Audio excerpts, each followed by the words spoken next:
É isso aí, galera, mais uma aula da YouCat School. Continuando o sexto mandamento. Já teve uma aula presencial sobre o sexto mandamento, depois um vídeo a gente conversando sobre o sexto mandamento. E agora, mais um vídeo, agora para a gente terminar o sexto mandamento. Só que hoje, graças a Deus, eu não estou sozinho. Ela já ajuda a gente da YouCat School já tem um tempinho, mas é a primeira vez que ela está aparecendo nas câmeras. Oi Mari, seja bem-vinda. Oi Renan, obrigada por essa oportunidade de estar junto com você nesse momento, né, dessa aula virtual do YouCat School. É isso daí, então você pega o seu YouCat School, seu YouCat, Catecismo Jovem da Igreja, você pode pegar, pega aí, 416 é o número, e vamos continuar sobre o sexto mandamento e aprofundar um pouquinho mais sobre a questão do matrimônio. É isso aí que o YouCat. A primeira parte nós falamos do amor, a segunda parte das doenças que esse amor pode sofrer, então todas as realidades, pornografia, prostituição, homossexualidade, e agora vamos falar da vocação ao matrimônio e do matrimônio como a expressão desse amor entre duas pessoas. Mari, o 416 fala o seguinte: o que pertence essencialmente ao matrimônio? E aí o YouCat já vai responder pra gente: a unidade, a indissolubilidade e a abertura à descendência, quer dizer, a abertura à vida, e a orientação para o bem do cônjuge. Mário, parece que as pessoas esquecem um pouco disso, né? Então, peraí, só para retomar. Unidade, então, os dois são uma só pessoa, uma só carne. Ótimo. O matrimônio é uma aliança que realiza a união do corpo, do espírito e da alma de um homem e de uma mulher. Então não é só uma união física, é uma união total. Segundo, a indissolubilidade. O matrimônio vale até que a morte separe. Então, quer dizer, vale sempre. Não tem essa de divórcio, certo? Terceiro, abertura à descendência. Cada casal deve estar aberto aos filhos. Um casamento que começa que não quer ter filhos está errado e, segundo a doutrina da igreja, está nulo. E quarto, a orientação para o bem do cônjuge, quer dizer, para o bem comum. O povo parece que esquece disso um pouco, não parece? É isso mesmo, Renan. Porque veja, a igreja é tão sábia que quando ela pensou no homem e na mulher, ela já pensou no matrimônio. Quando Deus criou o homem e a mulher, exatamente para haver essa complementariedade. E o bonito é que no decorrer da história, a criança vai crescendo, a menina vai se tornando mulher, o menino vai se tornando homem, e nesse momento eles se apaixonam e decidem se dedicar a vida inteira um pelo outro. Então esse contexto unitivo do sacramento do matrimônio é muito importante, onde a mulher não apenas doa o seu tempo, não apenas doa o seu salário ao marido, mas a mulher doa o seu corpo, né? Onde ela vai realizar os desejos físicos do marido, mas também ela vai usar do seu corpo no serviço da casa, na educação da criança, na gestação da vida, na gestação de uma nova família. Também tem esse caráter, a mulher ela vai se dedicar para o bem do marido, né? O quarto ponto é bem interessante, que muitas vezes as pessoas esquecem que a partir do momento que existe essa união matrimonial, que é selado esse sacramento, a pessoa deixa de ser solteira e passa a ser casada, deixa de viver o seu individualismo e passa a começar uma vida a dois, onde existem realmente muitas diferenças, mas as diferenças não são barreiras, elas complementam um outro. O ser feminino precisa do ser masculino, o ser masculino precisa do seu ser feminino para que existe essa complementariedade. Outra coisa que é importante é que a igreja não quer que o ser humano fique só. E um casal só, ele acaba morrendo, ele vai... Não é uma família inteira, né? No individualismo. E ele permite também essa criação dos filhos, esse gerar vida. Gerar vida que é fruto de um amor que é concretizado no leito, né? No leito nupcial do casal, mas também que é fruto desse relacionamento que o casal foi construindo no período de namoro, no período de noivado, que se concretiza no casamento. Aí algumas coisas que a gente precisa retomar, que a Mari falou, que é muito legal. Primeira coisa, essa vocação à doação, e a gente lembra que a gente conversou sobre o amor e sobre a vocação do homem ao amar, é uma vocação para o outro, é uma vocação de fazer o outro feliz. Então, um casal que não busca fazer um ou outro feliz, ou que não se abre a vida para fazer um outro ser feliz, ele está fadado a morrer. Segunda coisa, foi que a Mari falou, é uma coisa que é construída, né? Não é uma coisa que acontece de uma hora para outra, assim, que conheci hoje, vou casar hoje, não. É uma coisa que o tempo constrói e que Deus vai cooperando com essa graça. E outra coisa que eu acho muito importante, Mari, eu falo isso muito com os casais que a gente acompanha, que a gente conversa, você não é mais solteiro. Ontem mesmo eu estava falando com uma amiga pelo Facebook, ela me pediu nos conselhos sobre o padrinho de casamento dela, eu falei para ela, você não é mais solteira, você precisa decidir isso junto com o seu marido. E isso é um processo que o tempo vai ajudando a desempenhar. Mas o YouCat deixa claro que se faltar qualquer uma dessas 4 realidades, seja o caráter unitivo, seja a indissolubilidade, já caso com data de validade, ou não quero ter filhos, ou eu não quero fazer o outro feliz, esse casamento não acontece. Então, isso precisa ficar muito claro, porque não é só uma rito social, né? Bom, mas é uma realidade muito séria, de que corre riscos se você não souber exatamente. Então, se você está se preparando para casar, pense bem. Por quê? É para a vida inteira. É para fazer outra pessoa feliz, é para estar aberta à vida e é para ser um em tudo. Não só na cama, não só no corpo, mas de alma, de espírito, de doação, tá bom? Vamos lá, 417. Que sentido tem o encontro sexual no matrimônio? Olha o que o Cat vai dizer. Segundo a vontade de Deus, homem e a mulher precisam de se encontrar no prazer erótico e sexual, para se unirem cada vez mais profundamente um ao outro em amor e fazerem nascer filhos do seu amor. Olha que bonito. Não é o ato sexual, né, Mário? Pelo ato sexual. Não é o ato sexual somente com uma realização corpórea minha. Claro, isso faz parte, foi Deus que deu. Mas é para que eles se unam cada vez mais e dessa união se gere vida. E o que é bonito, Renan, que mais abaixo ele fala assim, ó, que a religião do cristianismo enaltece o sacramento do amor, que é o matrimônio. E onde muitas vezes nós vemos a sociedade falando que a igreja é contra o amor, que a igreja é contra o casamento, que a igreja é contra a união de duas pessoas. Mas muito pelo contrário, aqui no YouCat abaixo, de onde você leu, fala que o cristianismo é a religião que mais formou poetas, que mais formou pessoas românticas. E é bonito ver que o cristianismo, ele enobrece o sacramento do matrimônio, a união entre dois homens. E ele fala assim, muitas vezes a gente pensa que o ato sexual é coisa do demônio, né, que é coisa do capeta, onde muitas vezes nós recebemos uma educação muito quadradinha e o Papa Bento XVI... E fora do contexto da doutrina da igreja. Exatamente, o Papa Bento XVI ele fala, olha, que é necessário e precisa acontecer esse prazer erótico, esse prazer sexual no casamento, onde muitas vezes as pessoas queiram, né, quiseram adiantar esse processo do namoro, vivendo uma sexualidade errada, que vai trazer muitas consequências para o seu leito nupcial. Então é importante frisar isso, que esse prazer existe, esse prazer erótico, esse prazer sexual, e precisa ser bem valorizado, bem vivido, bem cuidado, bem zelado pelo casal casado, nesse sacramento do matrimônio. Não se deve deixar de lado por causa dos filhos, não se deve deixar de lado esse momento de intimidade entre o casal, que é onde vai gerar a vida de uma nova criança, mas a vida do relacionamento do casal também depende desse ato sexual. Porque ali é na cama, é no leito conjugal que eles se encontram. Agora, é muito importante, aqui tem uma frase do C.S. Lewis. C.S. Lewis é o autor do Crônica de Nárnia, mundialmente conhecido e bonito porque é um cristão anglicano, não é um cristão católico romano, mas o Papa Bento por várias vezes já citou ele. E olha aqui, que ele fala da questão da poesia, que toda a alta poesia, toda a música foi feita por cristãos, porque o cristianismo discorda de todo aquele que considera a sexualidade má em si mesmo. Quer dizer o seguinte, o sexo é algo muito bom, é algo querido por Deus, é dado por Deus, mas tem o seu lugar certo, o momento certo de acontecer e do jeito certo. Então, não é algo que eu costumo muito usar, Mari, o exemplo do microfone. Você tem um microfone, ótimo, é uma ferramenta fantástica. O microfone é para ser usado conectado numa caixa de som, é para ser usado fora da água, ele é para ser usado nessas situações. Aí você quer, eu quero usar o microfone debaixo d'água, ele não vai funcionar direito.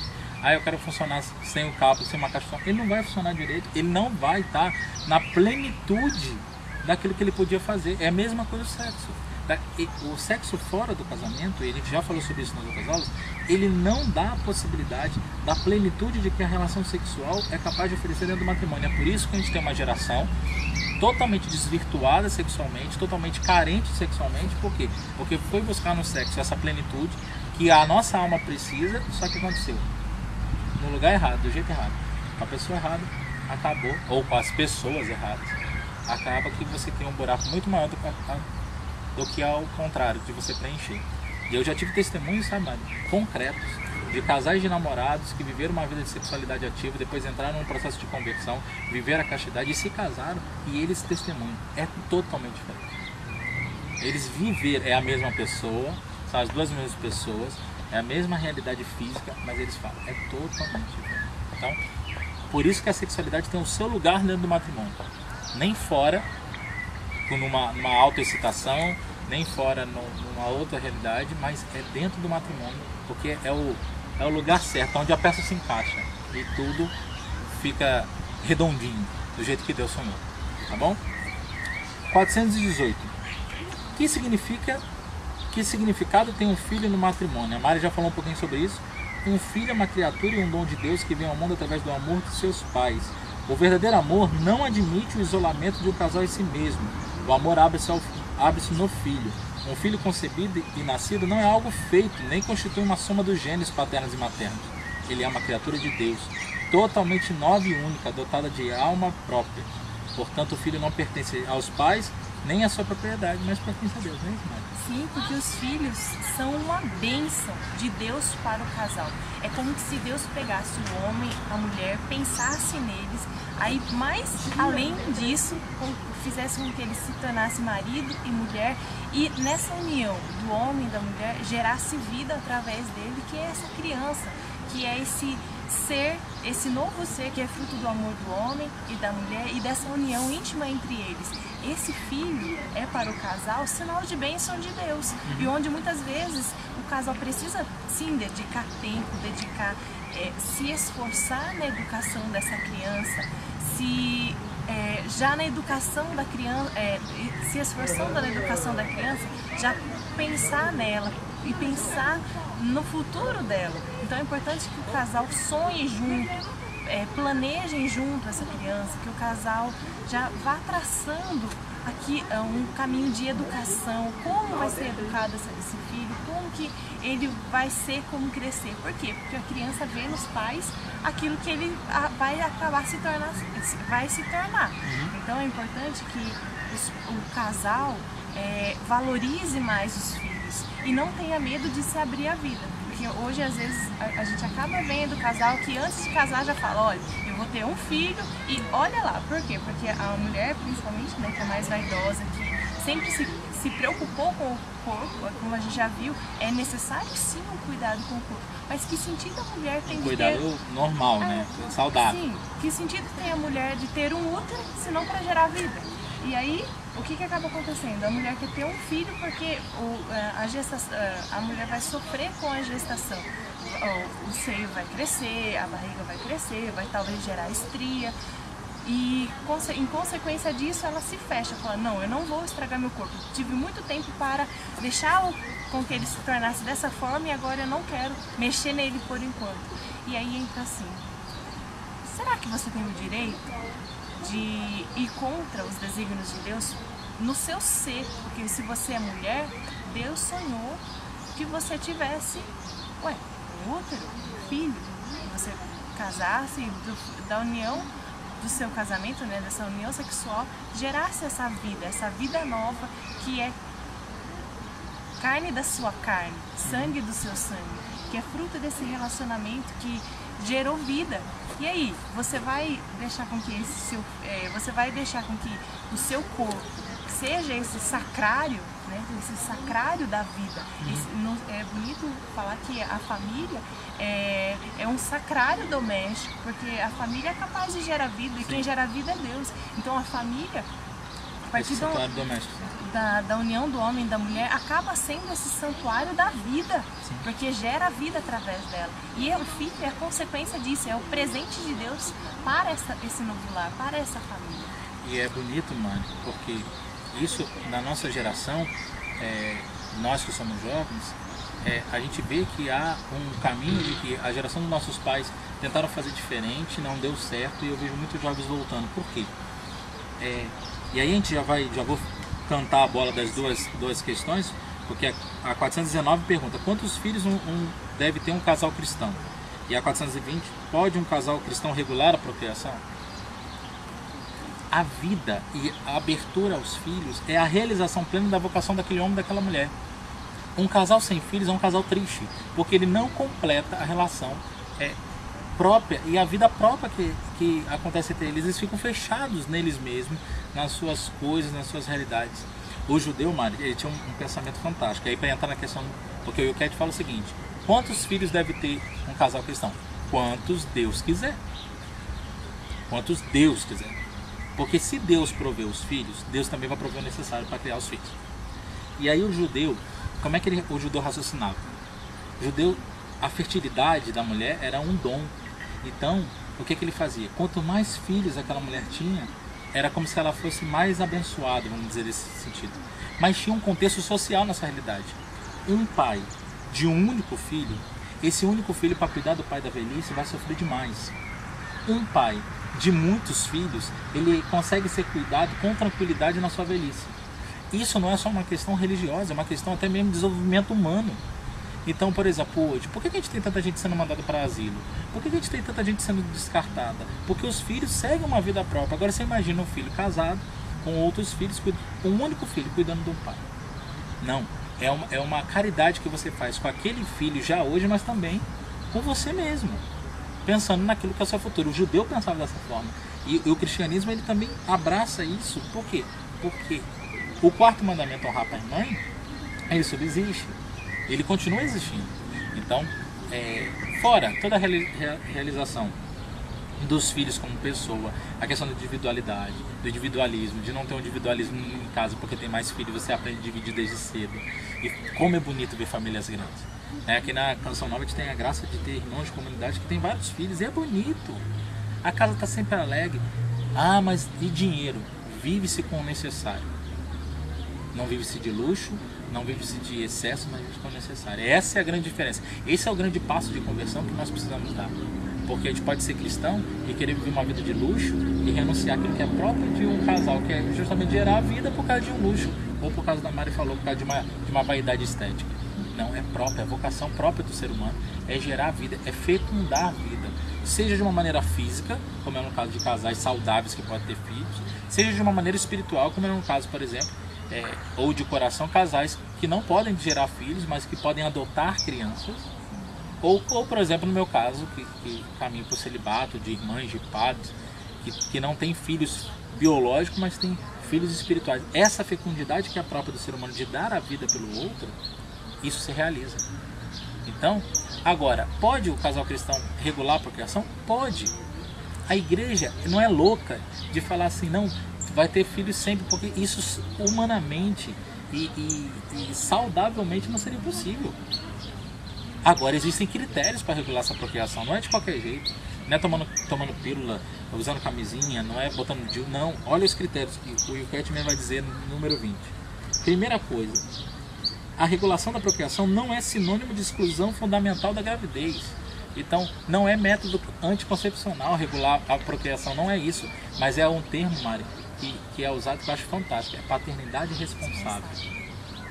Poxa, eu sei que na minha família agora a situação financeira não dá para me ter mais um filho. Então vou esperar um tempo. Não é que eu estou me fechando na vida, eu estou pensando naquela vida e não, agora não dá, mas mais na frente eu me abro a vida. Então não é assim, eu não quero mais ter filhos e puf.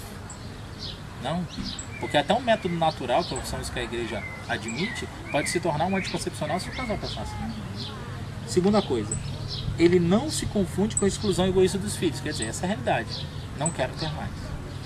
Terceira coisa, não pode estar em jogo uma pressão exterior, quando, por exemplo, o Estado decide quantos filhos o casal deve ter, como é o caso, por exemplo, da China, que tem um número limitado de filhos, passou desse número de filhos, paga taxa, paga imposto, e aí tantos abortos que acontecem. Em quarto lugar, ela não implica a utilização de todo e qualquer método, foi aquilo que a gente falou. Não é que essa procriação, essa regulação da procriação vai ser de qualquer jeito, vai ser de qualquer modo, do modo como eu acho melhor, não. É do jeito que a igreja mesmo nos seus padrões vai poder nos ensinar, olha, é por aqui que a gente vai, é por aqui que a gente leva. Então são essas 4. Eu tenho o direito de organizar a minha vida para acolher melhor uma criança. Isso é responsabilidade, isso não é questão só de direito, né, mano? Mas tem critérios, tem padrões. E o importante é assim, por exemplo, aqui na comunidade de Canção Nova, nós solteiros observamos os casais, até mesmo como eles se relacionam, no sentido de, olha, aqui as mulheres aprendem a se observarem desde cedo. Então, por exemplo, eu faço o método Billings, eu sou solteira, mas eu aprendo a conhecer o meu corpo, eu sei os dias que eu estou fértil, eu sei os dias que eu não estou fértil, eu sei os dias que eu estou mais sensível. E como o conhecimento de si mesmo, porque entra aqui o autoconhecimento e a autoobservação. A partir disso, como é um relacionamento, eu vou estar falando para o meu marido e ele vai começar a perceber e a observar também o meu ciclo menstrual. E consequência disso, eles vão ter uma comunhão, de unidade, exatamente, de intimidade, que não se refere somente à cama, mas é toda uma comunhão de pensamento, de decisões. Isso é muito bonito. E aí, a partir disso, é bonito que assim, a gente vê os casais que eles planejam, eles criam uma oportunidade de estarem juntos e fazem com que, tipo assim, o relacionamento sexual não vire só, tipo assim, uma coisa que tem que acontecer no casamento. Mas algo muito celebrado. Pelo contrário, é algo celebrado, é bem vivido. E mesmo se for, né, nos dias... Porque daí no caso do método Billings, tem os dias certos para ter relacionamento sexual. Então eles dão um ganho nesses dias. E é bonito que esse tempo, que, né, olha, hoje eu tô fértil, a gente não vai poder ter um relacionamento sexual. Mas aí é relembrar daquilo que se viveu no namoro, do diálogo, da partilha. E aí, às vezes... Do carinho, que vai até o ato sexual ou além do ato sexual, porque não é só uma união de corpo, mas é uma união de alma, uma união de espírito, é um viver com, é um viver junto. E a Mari está falando assim, porque o método Billings, você pode procurar na internet, você pode procurar na sua paróquia, a Pastoral da Família. O método Billings é um método natural desse planejamento familiar, ou melhor, dessa paternidade responsável, que envolve o casal, e é tão bonito. Tão bonito, eu tenho a graça de acompanhar vários casais. É tão bonito ver como cresce o relacionamento, porque tudo é conversado, tudo é vivido junto, né? Aqui tem uma frase fantástica da Madre Teresa no Eucat: o planejamento familiar natural não é nada mais do que o mútuo autocontrole do amor. É por isso que eu falo, se não viveu a castidade no namoro, vai ralar agora. Por quê? Porque quando chegar a hora, Renan, mas isso quer dizer que a gente não vai poder ter sexo todo dia? Isso até fisicamente é impossível, entendeu? Aí vai chegar o tempo da gravidez da esposa, vai ter que ficar talvez uma gravidez de risco, alguma coisa desse tipo, ficar sem relação sexual. Como é que você vai dar conta? Como é que seu namorado vai dar conta? Então, o planejamento familiar, ele leva em conta também essa castidade que é própria do casal, do respeito mútuo, da conversa. Olha, hoje a esposa está fértil, mas agora não é o momento para a gente ter um filho. Então, isso é conversado, sabe? Tá os dois morrendo de vontade de ter uma relação sexual, mas é conversado. Então, você está noivo, você está se preparando para casar, ou você está solteiro, namorado, foi como a Mari falou, as meninas da comunidade, todas já vivem esse processo desde o momento que entra para a comunidade, porque para se conhecer. Procure saber mais sobre o método Billings, procure saber mais sobre essa realidade própria que a igreja defende, porque é muito fácil você chegar no ginecologista, ele vai te falar só da camisinha, do DIU, do anticoncepcional, porque isso vende, é um mercado, isso é mais fácil, é mais simples, mas quem disse que o caminho mais simples é o melhor caminho? O caminho mais simples, beleza, a mulher vai lá tomar a pílula dela, o homem tá nem aí. Ele faz dela o que ele quiser, a hora que ele quiser, porque tipo, ela toma a pílula e ele não tem respeito nenhum pelo tempo dela. Dentro do método Billings isso acontece. Então, a igreja autoriza sim a regulação da procriação, essa paternidade, sim, dentro desses critérios, dentro desses padrões. Então, procura saber, eu sou católica há tanto tempo, quantos isso? Nunca ouvi falar disso. Pois então, agora você está sabendo, procura saber. Quem sabe um dia, né, mano? A gente grava alguma coisa com a Bia, que é uma irmã de comunidade fantástica, que trabalha, é uma parceria que eu faço com a Bia já tem um tempo dos casais, para poder falar, explicar um pouquinho melhor para vocês o que é o método Billings e tudo isso. Quem sabe? É uma ideia aí que já brotou, mas já procure saber. na internet, tudo, né? Abre aí a sua janelinha do Google, já bota aí que você vai mais ou menos ter uma ideia geral. E não é algo impossível, é algo real, concreto. Estamos falando de cadeira, porque na Canção Nova a galera vive. E detalhe, a lei do reino é natural, existe essa graça sobrenatural de Deus para que a gente viva esse planejamento de forma natural. Por quê? Tem o outro lado da moeda. Quando a mulher toma o anticoncepcional, ele não vai agir só nos hormônios dela, Sim. vai agir em outros aspectos físicos, químicos do nosso organismo e vai gerar uma consequência futura, principalmente. Ele pode evitar a gravidez? Sim, mas tem as consequências disso. Que a maioria das consequências não são boas. Tem mais contras do que pós. E também tem o detalhe da laqueadura, do DIU, que a gente vai sofrer as consequências o resto da vida. Aí você vai te perguntar, mas por que a igreja é contra esse tipo de coisa? Olha aí o 421. Por que não são igualmente bons todos os meios para impedir a concepção de uma criança? Quanto à escolha de métodos e regulação consciente da procriação, a igreja remete para os métodos aperfeiçoados da autoobservação e do planejamento familiar natural. Isso que a gente já estava conversando antes. Eles correspondem à dignidade do homem e da mulher, respeitam as leis internas do corpo feminino e exigem afeto e uma intimidade mútua e atenta, sendo, portanto, uma escola de amor. Tá entendendo? Por exemplo, vamos lá, vamos a exemplos claros. Laqueadura. Ou com corte ou com costura das trompas, por exemplo. É uma mutilação. Vasectomia, mutilação. Não respeita o corpo. Vai lá e arranca um pedaço. DIU. Você enfia um pedaço de ferro, de cobre, dentro do seu corpo, que solta a enzima do cobre e o seu corpo reage contra aquilo dali e por isso a gestação não acontece. Está agredindo o seu corpo, é isso que está fazendo. Ele faz o seu corpo com uma agressão química, ele faz o seu corpo reagir e por isso a gestação não acontece.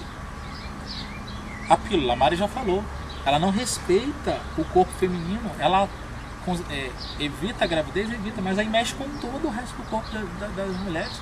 E eu tenho uma preocupação muito grande dessas meninas que, por exemplo, Mário, vocês entendem disso mais do que eu, mas desde cedo, por causa de espinha, por causa de coisa, o médico já começa a passar anticoncepcional. Essa menina toma anticoncepcional 10 anos da vida, depois se casa, quer ter filho, não vai conseguir. Com muita dificuldade.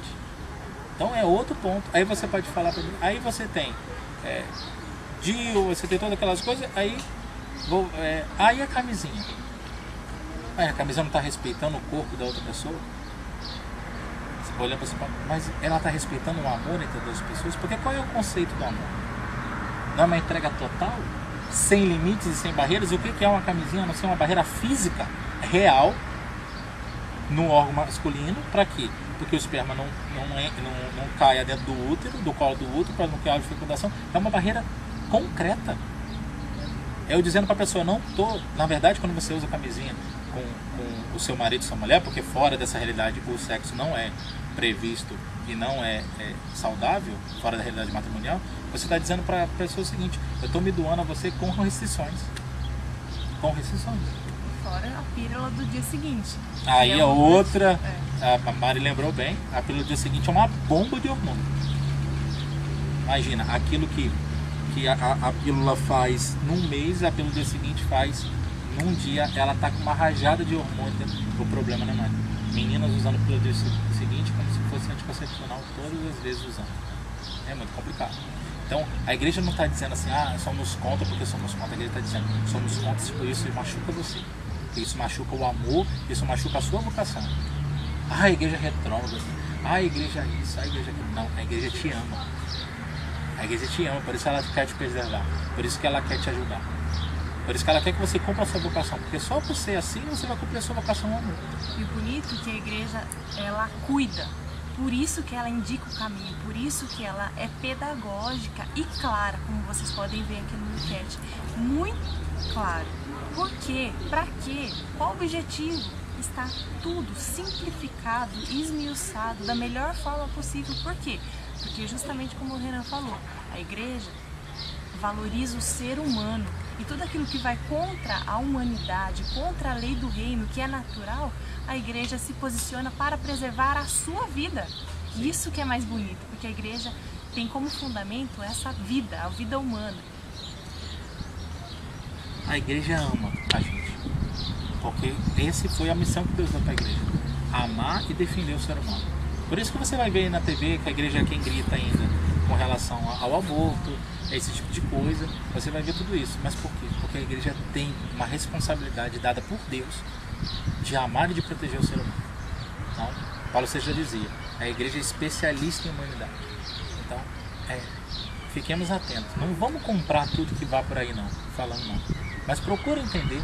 Ah, beleza, Renan, eu não concordo muito bem não. Então vai buscar as próprias pesquisas que fazem com relação à camisinha, a Organização Mundial da Saúde com relação a essas coisas, e você vai ver lá que a própria Organização Mundial da Saúde assume os riscos dessas realidades, só que eles não são divulgados. Então, presta bem atenção. 422.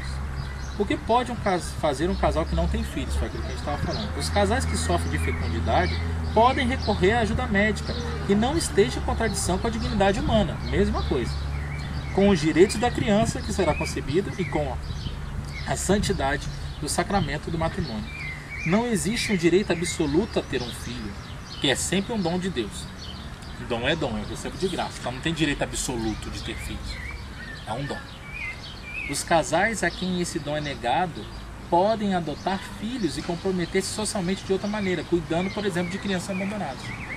Olha o que o Wilcast está dizendo, olha o que a igreja está dizendo. Eles podem correr atrás pode recorrer à ajuda médica que não esteja em contradição com a dignidade humana. Então, por exemplo, que a ajuda médica estaria de acordo com a dignidade humana. Uma ajuda médica, por exemplo, no que diz respeito à parte hormonal, a tratamentos hormonais, para poder... É uma debilidade do corpo, então ajudar o corpo a suprir aquela debilidade. Isso está de acordo com a dignidade humana. Mas aí o Cat vai dar um passo a mais. Isso não pode estar de acordo contra a dignidade humana. E aí a gente vai falar no próximo, mas só para a questão da adoção. Mas aquela coisa também de se abrir a uma outra vida. Uma outra vida que foi abandonada, uma outra vida que foi machucada, e você acolher essa vida e cuidar. Olha, eu conheço casos, e mais casos, de casais que não podiam ter filhos. Que a partir do momento que adotaram uma criança, a mulher voltou a ficar fértil. Parece que Parece que o amor transborda de uma tal forma que cura até mesmo as incapacidades físicas daquela mulher, né, mãe? E ela passa, por causa desse amor de mãe que é nato nela, supera até mesmo a dificuldade física. E o bonito é que a igreja vem até rompendo com esse preconceito da adoção, onde muitas vezes a gente vê as crianças, né, que foram abandonadas, que não foram planejadas nos orfanatos. Nos orfanatos, e as crianças, porque Deus também pensa nelas, Deus também pensa na felicidade dela. E aí o bonito que a gente vê, até mesmo aqui na comunidade, tem casais que adotaram crianças e eles falam, olha, até nesse processo de adoção, é como se essa criança já fosse gestada no coração, seio da né? família. No coração. Isso. Por quê? Veja bem, às vezes a gente ouve assim, mas uma criança adotada, ela não nasceu da minha barriga, como que eu vou amar ela de verdade? Mas é nato da mulher esse ser materno, e do homem esse ser paterno, que quando a gente vê uma criança, até mesmo, vou colocar criança, né, porque a gente está falando de filhos, mas quando a gente vê uma criança indefesa, dependendo da nossa atenção, dependendo dos nossos cuidados, dependendo do nosso carinho, é impossível não amá-la. Prova disso é quando os nossos bichinhos de estimação. A gente tem um cachorro, o cachorro está doente, a gente faz de tudo para recuperar a saúde dele, para ver ele bem. Imagina só com uma criança, se isso não vai ter uma reação muito maior, muito mais proporcional. E precisa ter essa reação maior. Porque hoje a gente vê uma sociedade que não quer ter filhos e troca os seus filhos por causa dessa necessidade própria de carinho, de atenção, troca os seus filhos por animais. Aí eu não tenho filho, o casal não tem filho, mas tem um cachorro. Lembrando que quando esse casal envelhecer, quem que vai cuidar dele? O cachorro vai cuidar de você, né? Fica esperando, entendeu? Vai te dar carinho, atenção, amor, banho, vai você precisar. Então também é importante isso, porque os filhos adotivos, muitas vezes, eles conseguem corresponder a todas as suas expectativas e muito mais, superá-las. Por quê? Porque eles veem em você pai, em você mãe, um verdadeiro pai, uma verdadeira mãe. Um amor que escolheu, né? Exatamente. Escolheu amar. É diferente.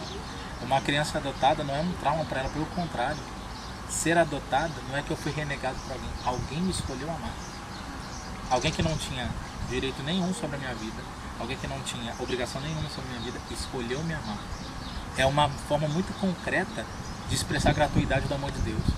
Eu não merecia, não tinha direito, mas me escolheu amar. Olha que bonito isso. É todo botando as coisas no lugar certo, as coisas se realizam. O Wilkett, no 423, ele vai continuar falando dessa coisa da fertilidade, mas ele vai dizer: como encara a igreja a barriga de aluguel e a inseminação artificial? Por que a igreja é contra isso? Tudo que é na investigação da medicina, e na medicina ajuda a concepção de uma criança deve terminar quando a comunhão dos pais é diluída e destruída por uma terceira pessoa, ou quando a concepção se torna uma ação técnica exterior à união sexual matrimonial. Olha só. A pessoa pode buscar todos os recursos? Pode. Qual é o limite? Quando isso inserir no relacionamento uma terceira pessoa, no caso, por exemplo, da barriga de aluguel. Então, qual é o caso da barriga de aluguel, por exemplo? O marido é fértil, a esposa não é.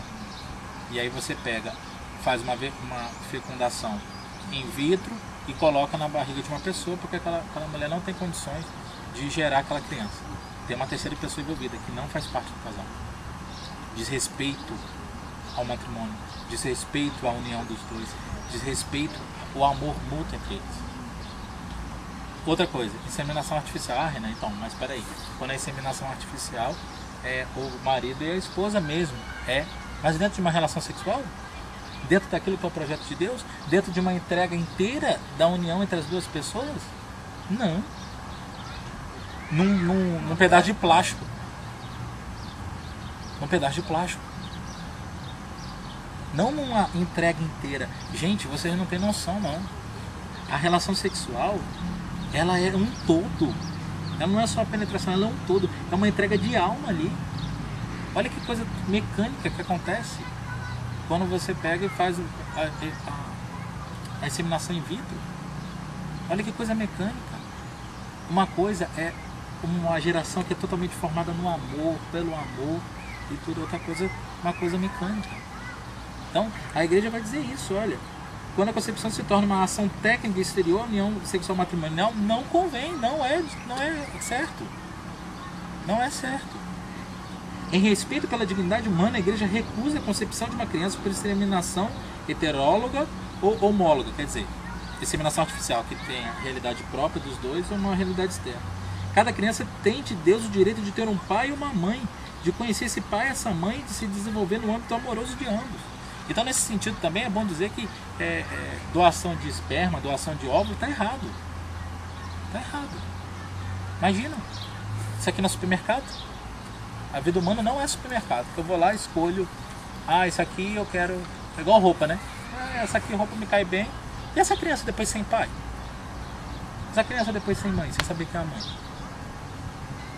Ela vai viver um eterno vazio. Vazio. Porque ela não sabe. E isso é impressionante. A gente tem irmãos de comunidade que não conhecem seus pais, que já estão na comunidade fazem tempo, que fizeram todo o processo de cura, de formação, de amadurecimento como pessoa, mas eles vivem lutando, correndo atrás para poder localizar esses pais. Por quê? Porque falta um pedaço da história, falta um pedaço deles. E aí não é um caso, por exemplo, de inseminação artificial, mas é o caso talvez de uma relação sexual casual que aconteceu e que gerou uma vida e nunca mais teve notícia daquele homem. Então, assim, fica um pedaço que falta. E a alegria deles, cada ponto que eles se aproximam da realidade, da possibilidade de encontrar esses pais. Gente, entendeu? Eu sou uma mulher livre, eu quero ter uma produção independente. Produção independente, meu irmão. Você vai gravar CD de produção independente, você vai fazer alguma coisa que o custo só é você. Amor, matrimônio, vida significa comunhão de pessoas. Comunhão de pessoas. Tá? A congregação para a doutrina da fé fala assim, uma criança tem o direito de ser respeitada como pessoa desde o momento da sua concepção. Lembrando mais uma vez que a fertilização in vitro se faz em vaca, em boi, entendeu? entendeu? É. Desculpa, mas para que tenha uma linhagem. Então, compra-se o sêmen de um boi tal, da marca X. Boi bom. Insemina num óvulo bom de uma vaca boa e põe numa vaca velha. Põe na barriga de uma vaca velha.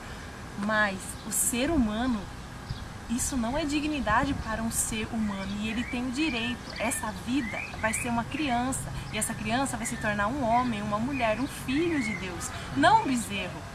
Não uma égua. Não um boi. E aí as pessoas falam tanto da questão, né? Ah, porque o Hitler, ah, porque o nazismo, ah, porque não sei o quê. Qual foi o maior pecado que o Hitler cometeu? Ele queria começar a fazer uma seleção humana. E por isso ele começou a matar quem aqueles que ele não achava que era bom. Será que numa inseminação artificial não se faz isso também? Se fecunda 20, 10 ovos, sei lá quantos ovos. Ah, aqueles que são mais fortes a gente escolhe, os que são mais fracos deixa morrer. Você está fazendo seleção. Você está dizendo que você quer esse tipo de pessoa e você não quer o outro. Aí entra tudo, né? Escolha de sexo, escolha de cor de cabelo e tudo que é possibilidade. Gente, é muito maior o problema do que o que aparece. 424. O que é o adultério e é correto o divórcio? O adultério consiste em duas pessoas se tornarem íntimas, sendo pelo menos uma delas casada com uma outra. Isso é adultério. Tá? Então, qual é a diferença entre, por exemplo, a promiscuidade, vamos dizer assim, a fornicação e o adultério? A fornicação acontece entre duas pessoas solteiras. O adultério acontece entre duas pessoas onde uma delas é casada. Tá bom? E casada ou em processo de estabelecer uma realidade. Ah, não, eu sou noivo, então sou só namorado, então não é adultério. Meu irmão, presta atenção. Casada ou em processo de. Se você está namorando uma pessoa, se você não está namorando para casar, meu irmão, já termina o namoro. Tá namorando para quê? Para rolar a pessoa? Não.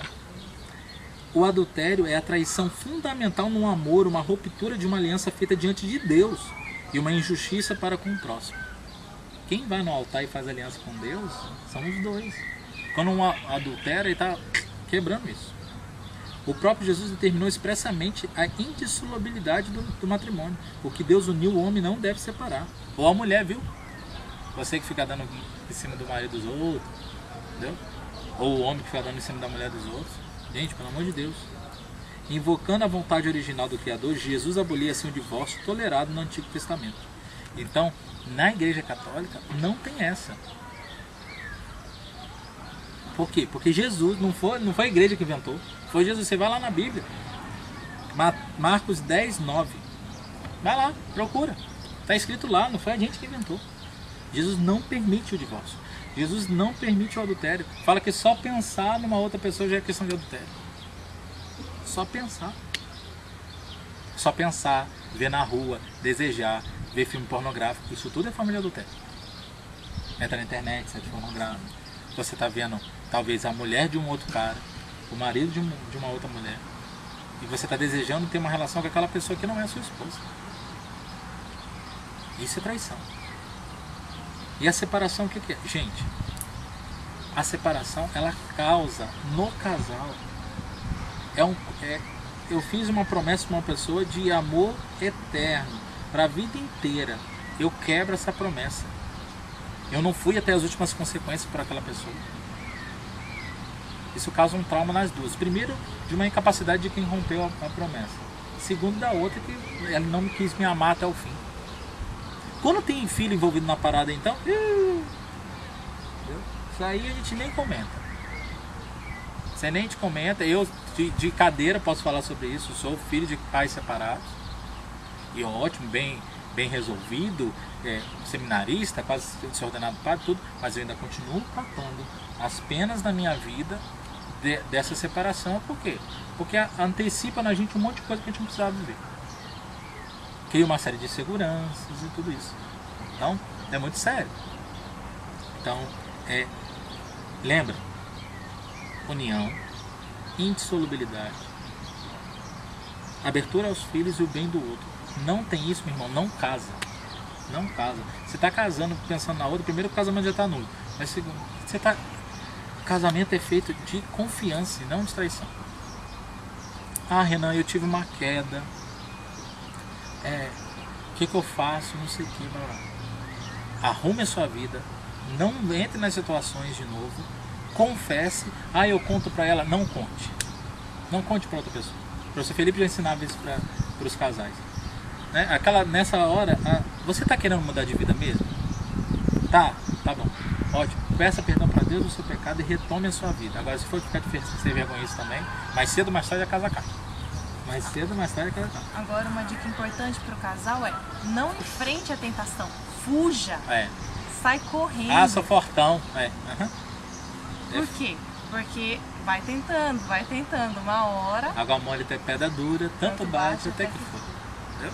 Um gato escaldado, meu irmão, corre. É o ato mais corajoso que alguém pode ter diante do pecado. Sim. Rachar fora, corre. Então, correr da internet, correr do pescoço que quebra na rua, corre. Isso não vai te fazer menos homem não, pelo contrário. Homem de verdade é aquele que se decide por uma mulher só para a vida inteira. E que leva isso até o termo. Até dar a vida por aquela pessoa se for necessário. E isso sim é ser um homem de verdade. E uma mulher de verdade também é uma mulher de fibra. É aquela que se decide pelo outro pro resto da vida. E a grama do vizinho é mais verde. Mas a grama do vizinho é do vizinho. E a sua é a sua. Fique com a sua. Deixa do vizinho em paz. Uma coisa que é importante lembrar também, Renan, é que se o seu marido está envelhecendo, se a sua esposa está envelhecendo, olha que lindo, vocês estão envelhecendo juntos. E você tem essa graça de ser testemunha da história dele, junto com ele. Isso é um relacionamento vivo, um relacionamento que é fruto, além do diálogo, além de uma relação sexual, é a história que vocês foram dividindo dia a dia. Um relacionamento, um pular-cerca, vamos usar esse termo, é fruto de um acaso. Um relacionamento extraconjugal, já fala, é extra. Você não tem estabilidade nenhuma com ele. Por quê? Porque você escolheu. No momento que você foi lá, diante do altar, pelo sacramento matrimonial, onde você se você tinha todas as pessoas do mundo para escolher, você escolheu por um.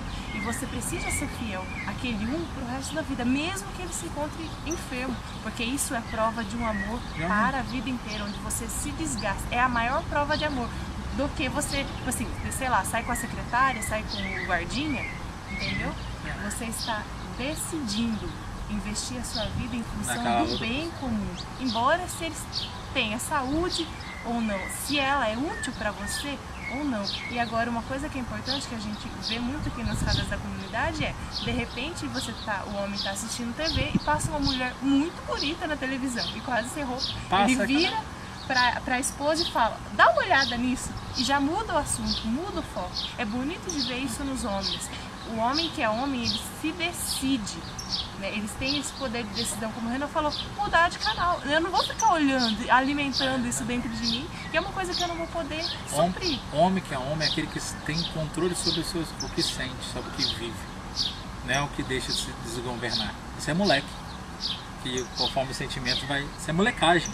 Moleque, quando quer subir na árvore, sobe na árvore. Não calcula o risco.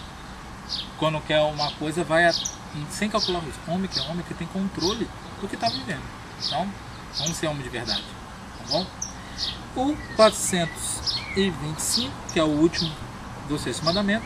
O que tem a igreja contra a união livre? União livre, gente, é o amaziamento. É tipo assim, tá bom. Vamos juntar os trapos, juntar as escovas de dente. Isso é união livre.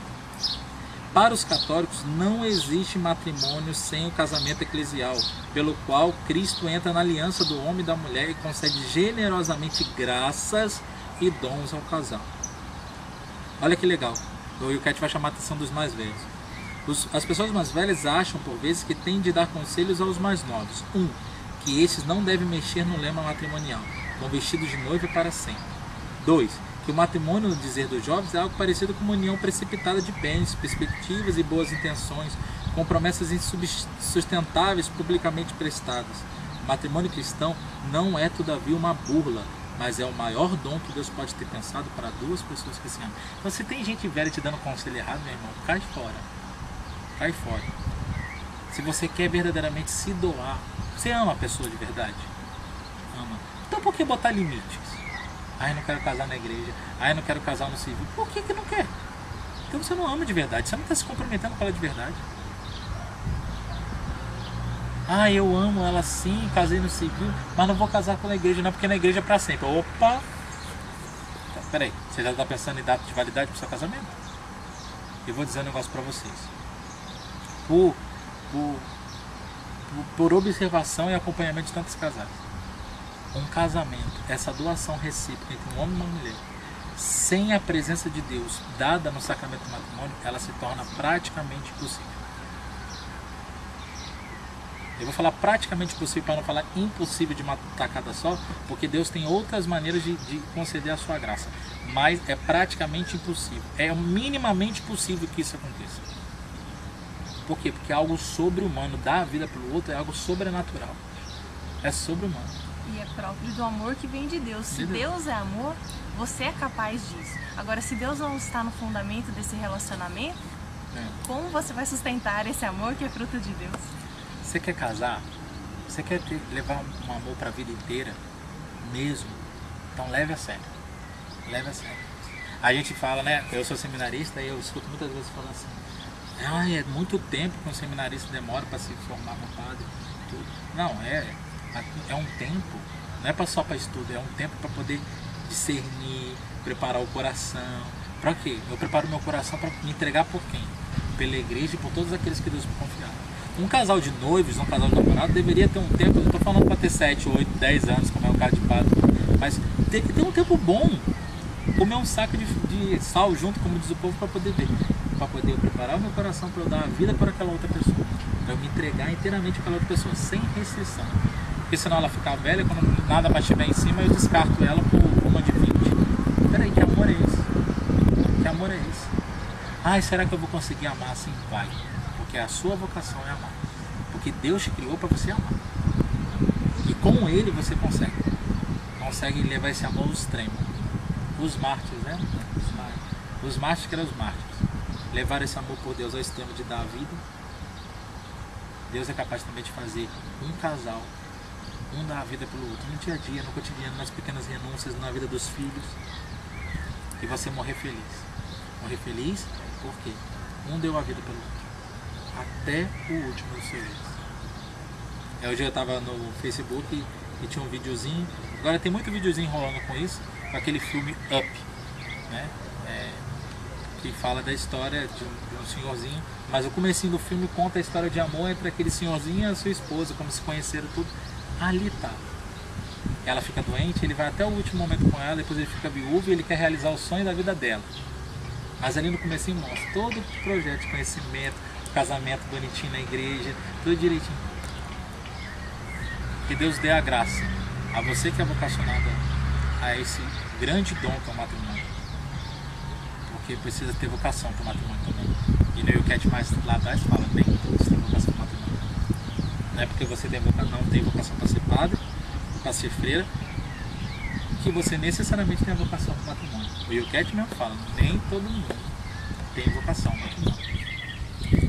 Mas se você tem, seja fiel a essa vocação até o fim. Pague o preço e as consequências de ser fiel. Ah, e o mundo não está assim. O problema do mundo. Eu diria Dom Bosco. Se ninguém faz, faço eu. Se ninguém vive, vivo eu. Deus abençoe a sua decisão, o seu namoro, o seu noivado, o seu matrimônio. Porque eu tenho certeza que Deus tem planos muito maiores do que você pode imaginar. Tá bom? Mari, prazer. Primeiro de muitos, se Deus quiser. E a Mari já está aplicando a YouCat School também. E agora a gente já pode, você pode também solicitar as missões da YouCat School na sua cidade. eventocn@cancional.com. Você já pode solicitar. Mari também é uma dessas que pode aparecer na sua cidade aí. E se Deus quiser, por que a gente está ampliando tanto? Porque Deus quer em primeiro lugar. E segundo, porque há necessidade dos jovens saberem cada vez melhor qual é a sua fé.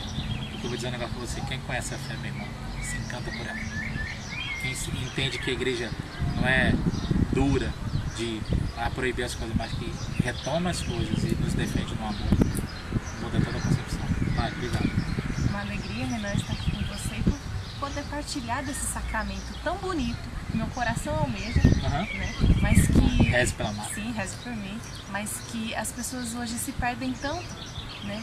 Por causa de ideologias, por causa daquilo que a gente vê na TV sobre casamento, sobre o matrimônio em si, sobre a união, né, de duas pessoas, mas que a igreja valoriza, que a igreja ama tanto, no qual eu sou fruto, graças a Deus, de um casamento sólido. Uhum. E posso dar o exemplo com a minha própria vida. Vale a pena viver bem um sacramento. Eu sou fruto de um casamento que deu certo, graças a Deus. Tem muitas consequências e muitas alegrias de poder falar, olha, eu não sou filho de pai separado. Eu cresci com meu pai, cresci com a minha mãe, os dois, dentro da minha casa. E é uma alegria poder testemunhar isso e ajudar você a viver a mesma experiência com os seus filhos. Então, eu aguardo você então numa próxima aula, sabe Deus, lá Deus quando, mas Ele vai dar a graça da gente se encontrar. Deus Mais rápido que abençoe a gente você pensa. e a sua vocação, o seu ministério e boa aula. Se Deus te deu essa vocação ao matrimônio, nós rezamos para que Ele coloque logo a pessoa certa, no tempo certo, na sua vida. Deus abençoe. Até a próxima aula sobre o 7º mandamento. Polêmica aula. Não roubarás. Um teminha polêmico, mas que pode ser muito libertador para nós. Deus abençoe. Eu quero desculpa, um jeito jovem de aprender a fé. Tchau.